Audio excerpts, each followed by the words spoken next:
Welcome. I think you probably recognize this map here as this is 1860 Persindia.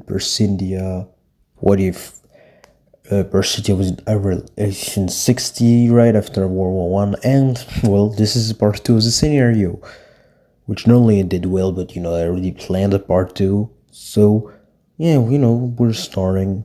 And we're right after World War One. Persindia is at the peak of its power, taking most of the British colonies in Oceania there, taking what was left of the British Raj, except for Sri Lanka. Their puppet in the Middle East, their puppet that they made in the Netherlands for some reason, Germany being this, us and the alliance between Russia and Persia going strong, and everything is fine.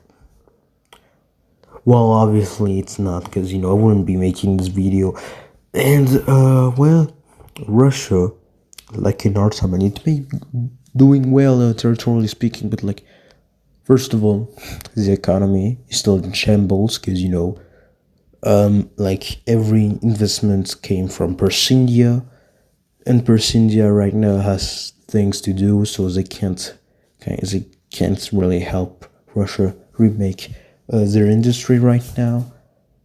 So that's a problem. Also, millions died, and there's not enough food. So yeah, that sucks. So what's happening now? That's happening. So Russian Civil War, baby.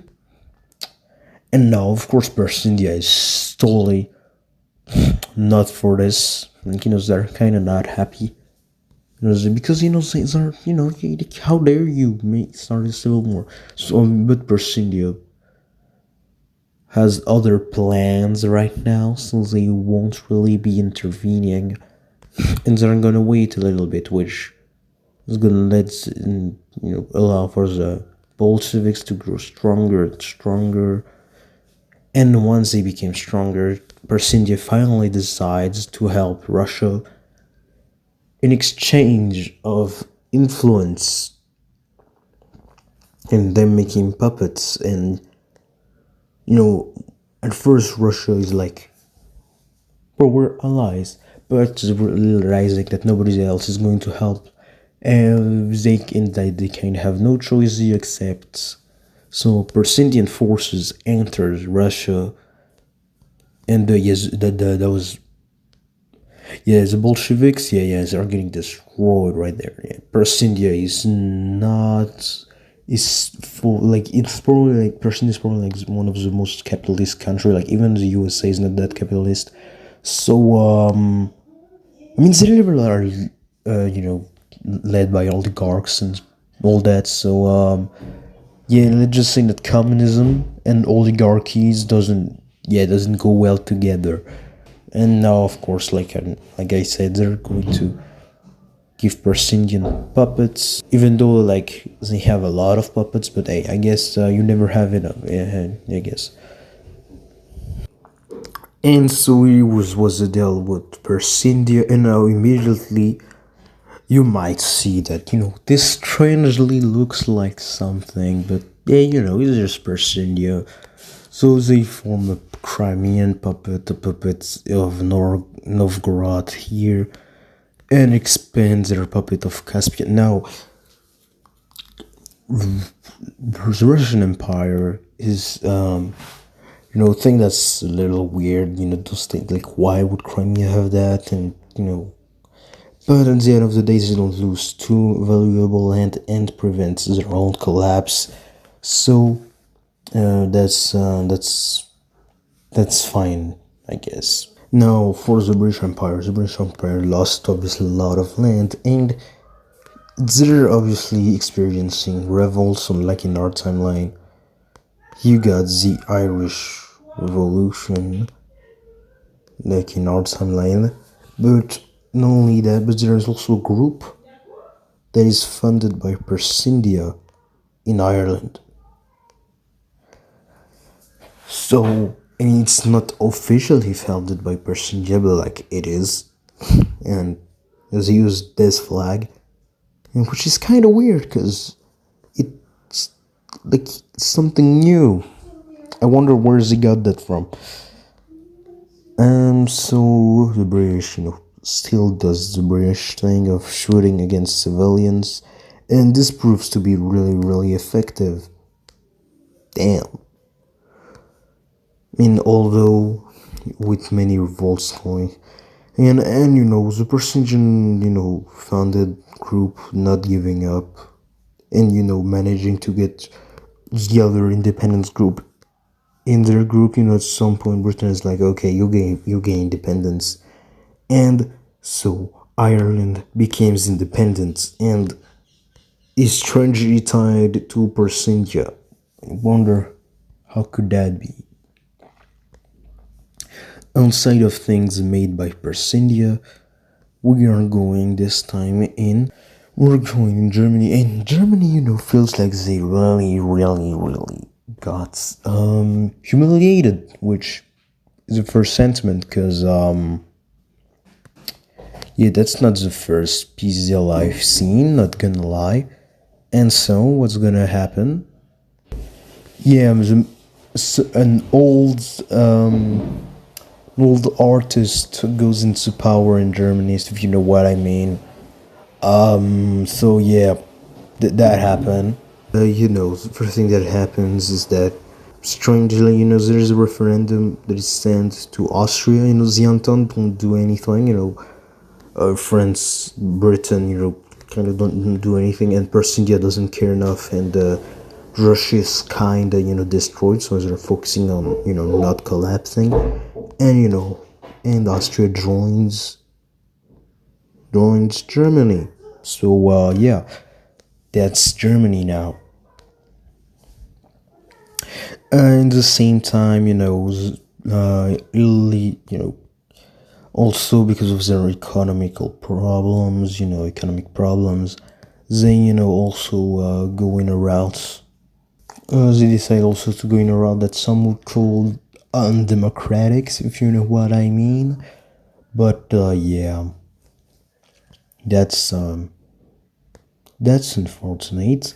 Spain still goes through Spain thing. Spain still does Spain thing, which means, civil war thing. So, yeah, we'll see how that goes. Yeah, that's really unfortunate, but, classical. Japan also goes ultra-nationalist because, they really, really got humiliated after the Russo-Japanese War, which was more the Persindia and Russia jumping on the Japan, but hey, that was a war. So, yeah, you still got, ultra-nationalism on the rise. Nice. I mean, not nice. Hungary also goes ultra-nationalist, because of course they do. And yeah, that's not good. In Poland, the Polish people start revolting against Russia. And when Russia asks for help to Persindia is just like, no. So, yeah, Russia is really in ruins, so, they can't do anything about that. So just accept and do a peace deal with Poland, which looks something like this. Yeah, this is Poland. So yeah, Russia is really, really, really not doing well right now. And the only thing, keeping it,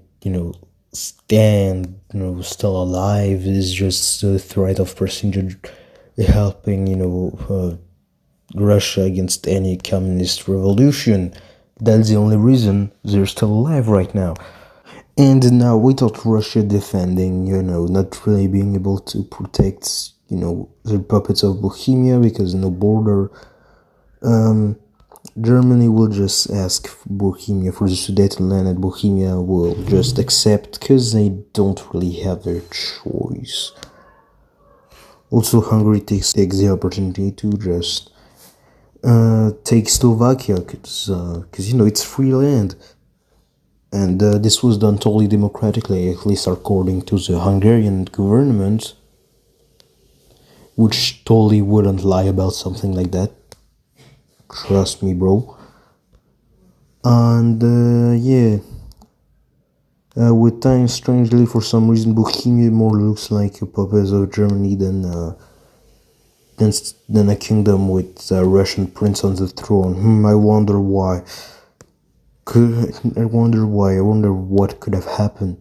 There's also, some Dutch protest, in the Netherlands against, this puppet of Persindia, but, it's Persindia, so, you know what they do to rebels. Yes, the rebels are kinda not alive after that.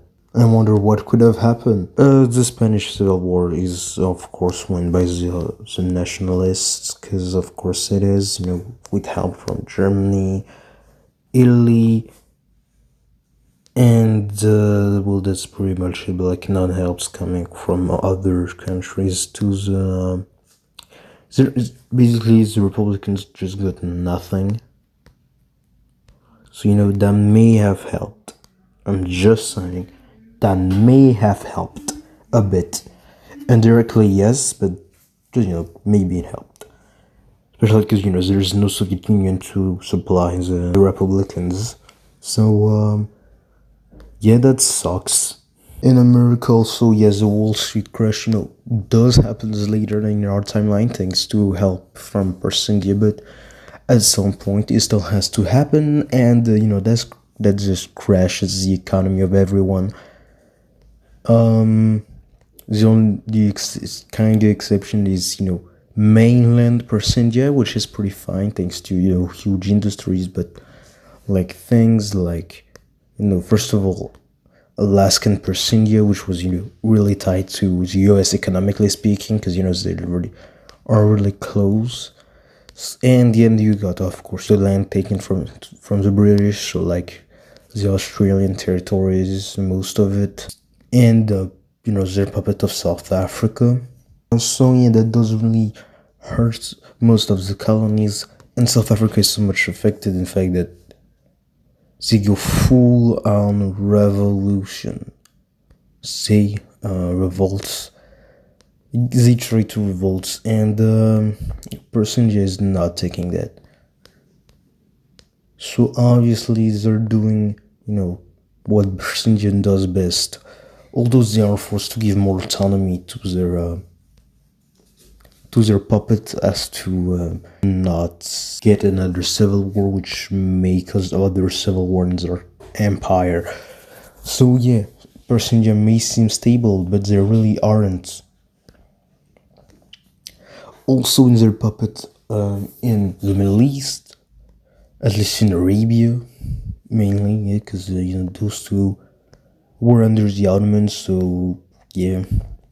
Like, Arabia is not really happy, because, like, in our timeline, they still got the deal of an Arabian kingdom with all the Arabs that are in the Ottoman Empire. So, they're trying to revolt, be like, hey, we kind of get screwed over, that us becoming puppets wasn't in the deal, why are we a puppet, Persindia still does Persindian things. Damn, that's a lot of civilians killed right there. That's unfortunate. Who could have done such a thing? Gee, I wonder. The person is trying to, saying that, yeah, but, like, no, we didn't actually said to them to, fire on the civilians. Like, just do it. But, like, I mean, yes. But, like, nobody believes them. Also, like, the, damn it, what is it called? Like, the thing that precedes the UN, yeah, it doesn't exist here, because, Persindia wasn't guessing. I mean, no, it does exist, just Persindia and their puppets aren't in there. So, in our timeline, Japan didn't join, and Germany left, like, in our timeline, same for Italy, so, yeah, it's basically as functional in our timeline, meaning it doesn't function. And, at some point, Germany wants to expand, so sent an ultimatum to both Denmark and Poland to give their back their old land. Those two says no, and Germany declares war. And how does Russia respond to this? Yes, they help us, they help Germany and us, yeah, because like, yeah, they kind of, they were supposed to get that land, so Poland, yeah, still got split, huh? Guess some things just never changed. And after this invasion, persindia, kind of being busy with all their revolution, the Russian Civil War starts again. And honestly, it goes really, really well for the communists because, persindia is kind of busy, making sure that nothing happens in their empire. And quickly, yeah. And so the Soviets take over control of the states. But at least that's what I would say. The rebels were actually communist. But that would be a lie. You see, because of all the losses thanks to persindia, the pride of the Russian people is kind of, hurt, and so there aren't actually communists, but ultra nationalists. So yeah, we got ultra nationalist Russia, which is not really happy about losing land. Now, while this was happening, Japan took an opportunity and invade Korea and Manchuria, because they're also ultra nationalist. And so they took the opportunity, they're not going to, they took that and take the port before it became, To Mongolia, yeah, sorry, you're not a puppet anymore, you're going full annexation, you don't really have a choice. Finland, yes, sorry, you don't really have a choice. What autonomy, buddy? What autonomy? What is autonomy? And this is taken over by Russia, by ultra-nationalist Russia. Now, persindia is not really happy about that, because, that kind of goes against their plan. Because they have a plan, which I'm not going to reveal yet.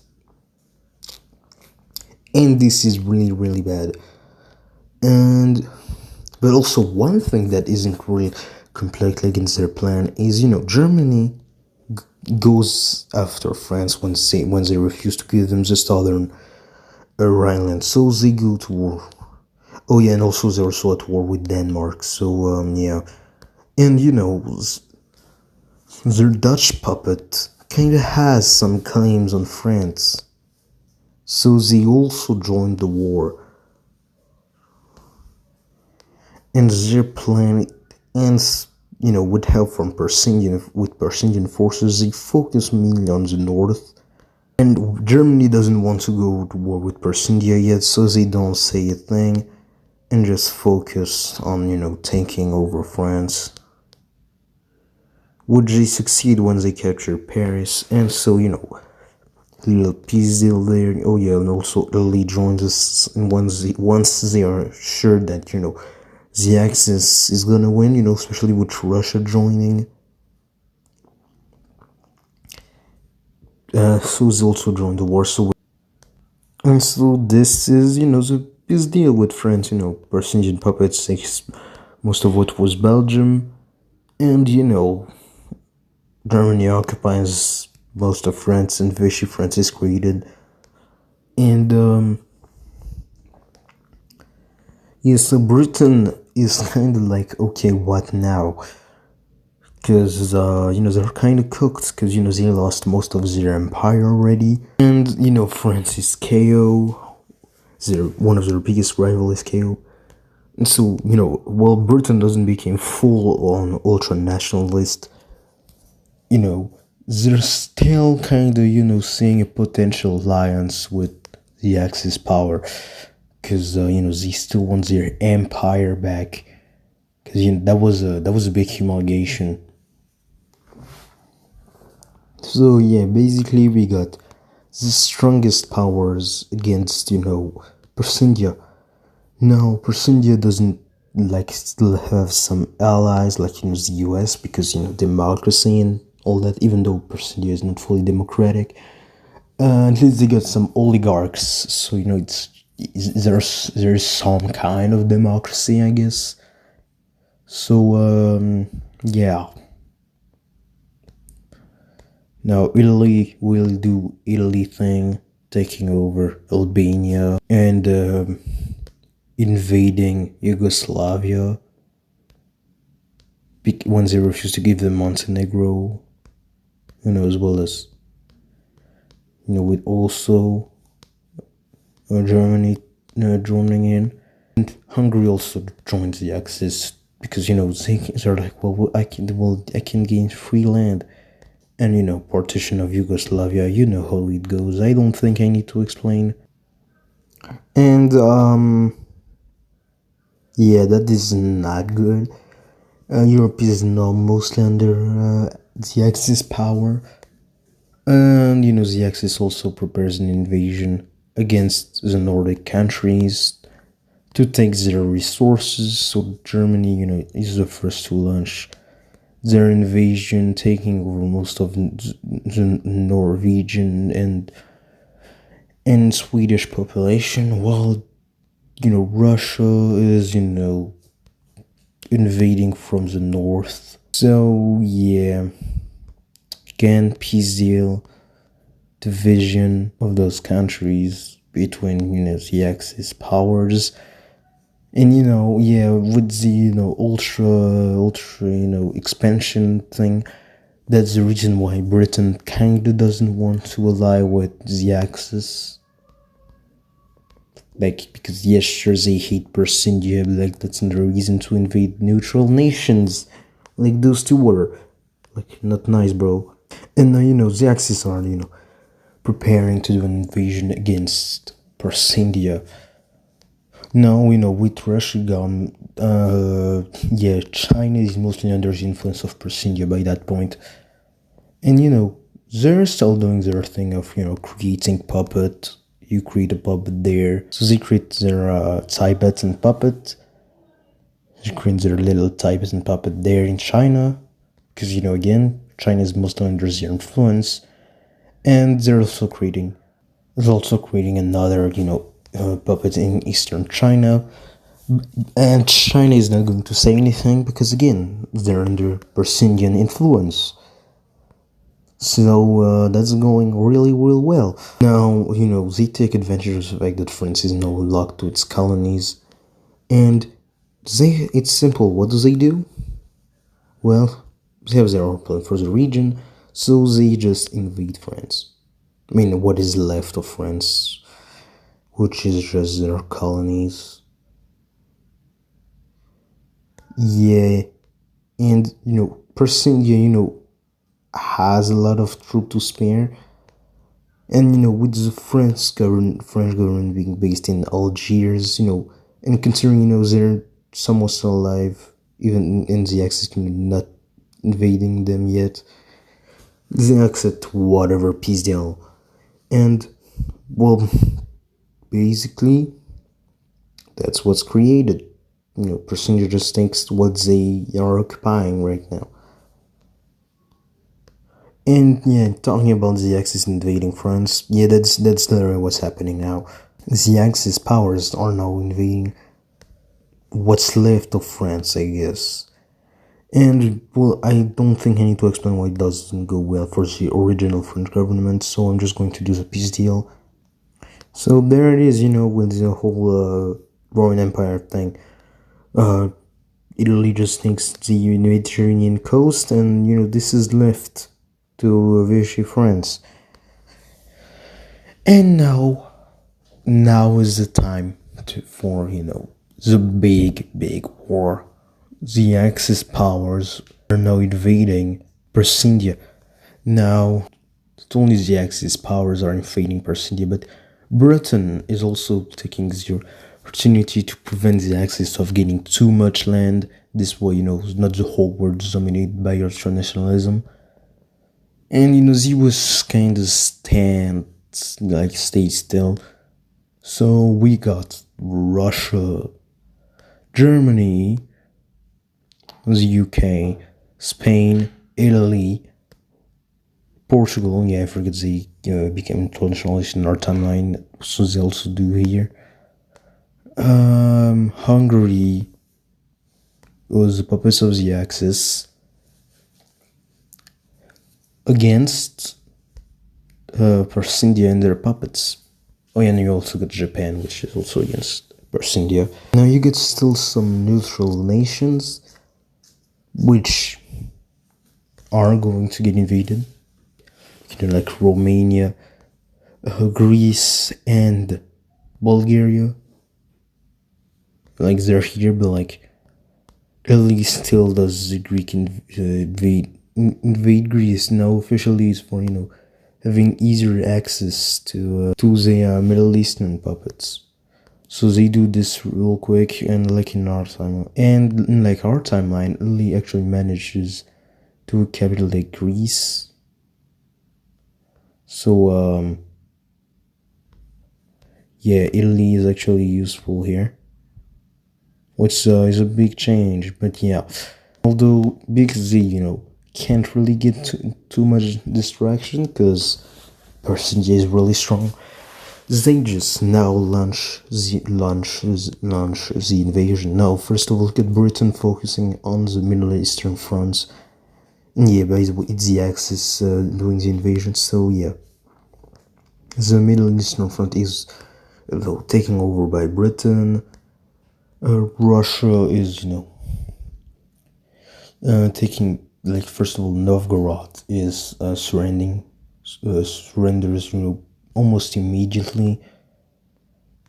The Crimean puppet is real, they're pretty weak, they're pretty recent, and barely have any borders with the rest of the empire. They also get pushed back far, but like the manage is to hold the line using in Crimea itself and their Middle Eastern land, because Russia doesn't have a really good navy. And then it's time for Caucasia, which is way harder to push it up. Then you got Caspia, which is almost impossible. Now, China also joins the war against the Axis, and first of all, Manchuria is getting destroyed. Like, I mean, not only did Japan only took that, like, a few years, like, I mean, not well, like a few, like I say, it's 2 years that they control Manchuria, so, yeah, not really the greatest thing. So it's taken over quickly by China. Even Korea, yeah, same, doesn't, so yeah, Japan is thrown out of the continent. Again, Mongolia is getting invaded. Mongolia, because it's the Far East, so there aren't really much Russian forces there. Persindia is actually focusing for now on what's left, so Australia just gets obliterated. Like, there is nothing else more to say. Papua New Guinea is getting Papua, what colonies. Same there, New Zealand. Basically Oceania is, quickly controlled by Persindia. Persindia is taking, fairly quickly the Ethiopian and Sudanese land from respectively Italy and Britain. But, South Africa still goes into a revolt, which is not good, because you're literally fighting, a lot of powers, a lot of countries and all that. But yes, the South African puppet is quickly out of the window, and so is our southern colony here of Persindia. making an invasion of the Portuguese colonies way harder.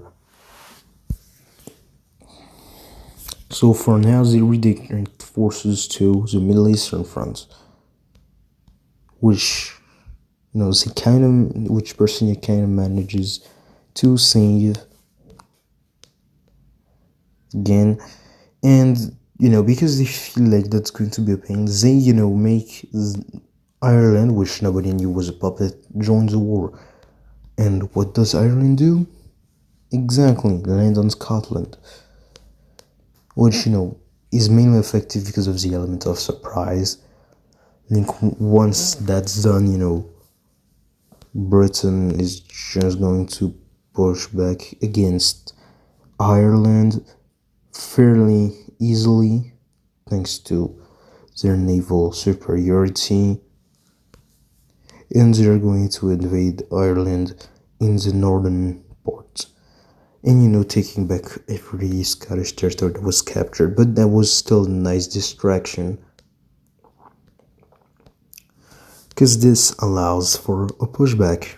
And yeah, I think I'm going to end the video there to prevent it from going into a 15-minute or even maybe 1 hour video, because I know you're not going to watch this on its entirety. But yeah, I'm going to stop there.